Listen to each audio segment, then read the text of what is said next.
Video के description में हमने एक लिंक दिया है जिस पे आप क्लिक करोगे तो आप सभी के सामने एमएसएमई की जो ऑफिशियल वेबसाइट है इसी पे आ जाओगे और यहाँ पर रजिस्ट्रेशन करने के लिए जो वेलकम टू रजिस्टर हेयर के सेक्शन में पहला ऑप्शन दिया गया है फॉर न्यू एंटरप्रेन्योर्स, इस ऑप्शन पे आपको क्लिक करना है। आप सभी से आपका जो आधार नंबर है वो यहाँ पर फिल करने के लिए बोला जाएगा। इसी के साथ में आपके आधार पर जैसा नेम है सेम नेम यहाँ पर आपको एंटर करना है। वैलिडेट एंड जनरेट ओटीपी के ऑप्शन पे आपको क्लिक करना है। क्लिक करते ही आप देखोगे कि हमारे मोबाइल फोन पर एक वेरिफिकेशन के लिए ओटीपी भेजा गया है। वो ओटीपी आपको यहाँ पर दर्ज करना है, देन आपको वैलिडेट के ऑप्शन पे क्लिक करना है। तो इस तरीके से आप देखोगे कि हमारा जो आधार से वेरिफिकेशन है वो सक्सेसफुली हो चुका है। तो सबसे पहले तो आप सभी को टाइप ऑफ ऑर्गेनाइजेशन के सेक्शन में सिलेक्शन करना है। आपका जो बिजनेस है वो किस कैटेगरी के अंदर आता है। तो यहाँ पर अगर आप कोई भी फर्म या फिर सोसाइटी कंपनी नहीं हो तो पहला जो ऑप्शन दिया गया है प्रोप्राइटरशिप वाला, एकल स्वामित्व वाला, आप सभी को इसी ऑप्शन को सिलेक्शन करना है। देन आप सभी को अपना जो इंडिविजुअल खुद का पैन नंबर है यहाँ पर फिल करना है। पैन वैलिडेट इस ऑप्शन पे आपको क्लिक कर देना है। तो इस तरीके से आप देखोगे कि हमारा जो पैन वेरिफिकेशन है वो सक्सेसफुली हो चुका है। अगर आपने जीएसटी नंबर नहीं ले रखा है या फिर यहाँ पर फेच नहीं होता तो आपको कुछ इस तरीके की विंडोज शो होगी जहां पर आप सभी से पूछा जाता है कि आपके पास में जीएसटी नंबर है या फिर नहीं है, या फिर आपका जो बिजनेस है वो एग्जम्प्टेड है यानी कि उस बिजनेस के लिए जीएसटी नंबर जरूरी नहीं है। तो यहाँ पर हमारे पास में जीएसटी नहीं है, नो के ऑप्शन पे हम क्लिक करेंगे। पेज में नीचे आप बढ़ोगे तो आपका जो नेम है वो आप देखोगे कि आधार के रिकॉर्ड से ऑटोमेटिक आ चुका है। अपना जो मोबाइल नंबर है और अपनी जो ईमेल आईडी है यहाँ पर इस बॉक्स में आपको फिल करना है। और यहाँ पर आप देखोगे कि एक सीट दिखाई गई है जिसमें कि जो बिजनेसेस होते हैं वो एससी, ओबीसी, एसटी, जिस तरीके से कास्ट के अकॉर्डिंग आप देखोगे कितना परसेंटेज शेयर होना चाहिए वो यहाँ पर इस सीट में दिखाया गया है। आप सभी को सोशल कैटेगरी के सेक्शन में आकर के आप जनरल से हो, एससी, एसटी, ओबीसी, आपको यहाँ पर सिलेक्शन करना है। कोई भी अगर विकलांग व्यक्ति है, दिव्यांग है, तो यहाँ पर आपको स्पेशली एबल्ड का जो ऑप्शन दिया गया है इस केस में आपको यहाँ पर यस के ऑप्शन पे क्लिक करना है, अदरवाइज नो के ऑप्शन पे क्लिक करना है।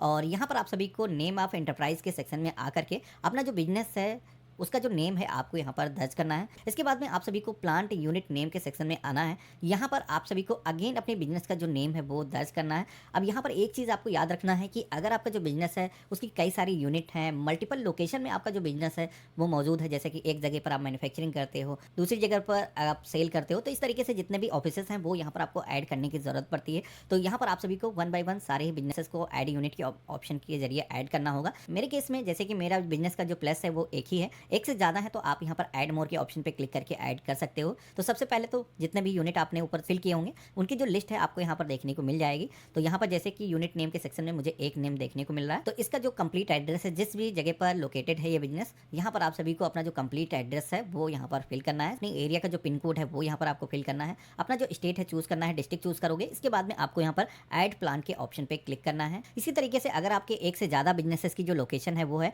तो आपको यहाँ पर मल्टीपल जो लोकेशन होंगी उनके आपको कंप्लीट एड्रेस यहाँ पर दर्ज करने होंगे।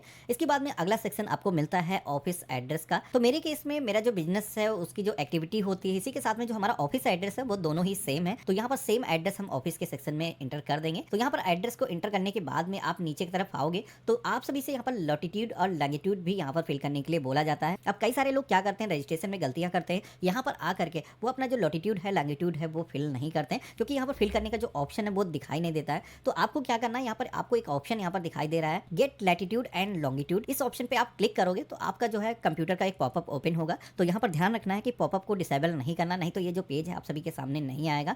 जैसे आप ओपन करोगे इस पॉपअप में आप देखोगे तो नीचे की तरफ एक मैप दिखाया गया है जिसके अंदर आप सभी को कुछ इस तरीके से ड्रैग करके आपका जो बिजनेस है जहां पर भी लोकेटेड है, जहां पर आपका ऑफिस है, कुछ इस तरीके से ड्रैग करके आपको सिलेक्शन करना है। जैसे आप नीचे ड्रैग करते हो तो आप देखोगे कि उसका जो करंट लॉटिट्यूड लॉन्गिट्यूड है वो यहाँ पर ऑटोमेटिक आ जाता है। तो आपको यहाँ पर सही तरीके से ड्रैग करने के बाद में ओके के ऑप्शन पे क्लिक करना है। तो आप यहाँ पर देखोगे कि लैटिट्यूड और लॉन्गिट्यूड यहाँ पर ये दोनों डिटेल फिल होकर के आ चुकी हैं। अब यहाँ पर आप सभी से ये भी पूछा जाता है कि क्या इससे पहले आपने उद्यम आधार के अंदर आपने इससे पहले एमएसएमई का जो रजिस्ट्रेशन है वो किया हुआ है। अगर किया है तो यहाँ पर उसका जो सर्टिफिकेट नंबर है वो आपको यहाँ पर दर्ज करने की जरूरत होगी। तो हम यहाँ पर नॉट एप्लीकेबल इस ऑप्शन पे टिक रहने देंगे।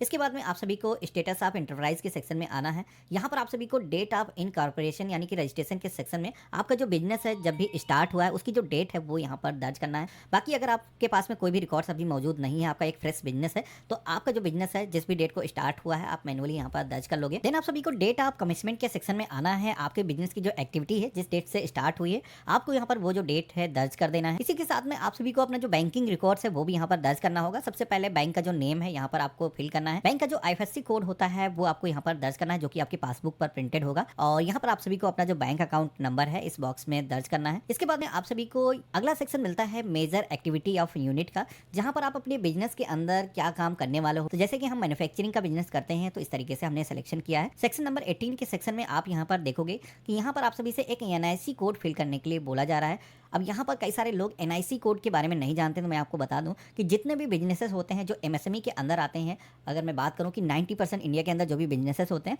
वो सब एमएसएमई कैटेगरी के अंदर आते हैं। अगर आपका कोई छोटा बिजनेस है तो आप अपना जो रजिस्ट्रेशन है वो कर सकते हो। यहाँ पर गवर्नमेंट ने एनआईसी कोड की एक पूरी लिस्ट दे रखी है, तो अगर आपको चेक करना है कि आपका जो बिजनेस है वो एमएसएमई की कैटेगरी में आता है या नहीं आता, तो कोड की जो लिस्ट है मैंने यहाँ पर लिंक वीडियो के डिस्क्रिप्शन में भी दे रखा है। आप यहाँ पर देखोगे कि पूरी ही लिस्ट दी गई है। आपका जो बिजनेस है उसका जो रजिस्ट्रेशन के वक्त कौन कौन सी कोड आपको इंटर करना है। एक तो आप यहाँ पर डायरेक्टली कोड यहाँ से आइडेंटिफाई करके वहाँ पर फिल कर सकते हो। इसी के साथ में आपको यहाँ पर सर्च बॉक्स भी दिया गया है, जिसमें कि आप यहाँ पर सर्च कैसे करना है बता देता हूँ। तो जैसे कि हमारा जो बिजनेस है वो मैन्युफैक्चरिंग का है, हमने यहाँ पर सिलेक्शन किया है। अब एनआईसी 2 कोड के डिजिट के सेक्शन में आना है। यहाँ पर आप सभी को देखोगे कि पूरी एक लिस्ट दी गई है, जिसमें कि आपका कोई भी बिजनेस है जिसमें कि इलेक्ट्रॉनिक कोई भी प्रोडक्शन करते हो, इसी के साथ में क्लॉथ्स का हो गया, रबर से रिलेटेड कोई भी प्रोडक्ट मैन्युफैक्चर करते हो, या फिर बिल्डिंग मटेरियल से रिलेटेड कोई भी प्रोडक्ट आप बनाते हो, तो लगभग सारे तरीके की यहाँ पर जो कैटेगरीज हैं यहाँ पर दिखाई गई हैं। आप इनमें से पॉज करके वीडियो को देख सकते हो। तो जैसे कि हमारा जो बिजनेस है वो क्लॉथ के मैन्युफैक्चरिंग का है, तो मैन्युफैक्चरिंग ऑफ वेयरिंग अपीरियल इस ऑप्शन को हम सिलेक्शन करेंगे। एनआईसी 4 डिजिट कोड के सेक्शन में यहाँ पर आप सभी को स्पेसिफिक अपना जो बिजनेस है जो भी आप काम करते हो सिलेक्शन करोगे।